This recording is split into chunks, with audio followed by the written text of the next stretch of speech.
రామచంద్ర స్వామిని శ్రీరామ తర్వాత కళ్యాణం తర్వాత పట్టాభిషేకాలు చేస్తారు. కొన్ని గుళ్ళలో చేస్తుంటే కొన్ని గుళ్ళలో చేయకపోవచ్చు. కాబట్టి ఆ పట్టాభిషేక మహోత్సవంలో కూడా మనకు 4 రకాల పట్టాభిషేకాలు చెప్పారు.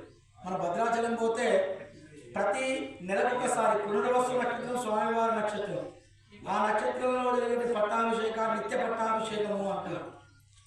అదేవిధంగా మనకు జరిగేటువంటి సభలు ఈ యొక్క పట్టాభిషేక మహోత్సవంలో భాగంగా ప్రతి 12 సంవత్సరాలకు ఒకసారి చేస్తారు. మన పుష్కరాలు వస్తాయి, గోదావరి పుష్కరాలు ఇలా పుష్కరాలు వస్తుంటాయి.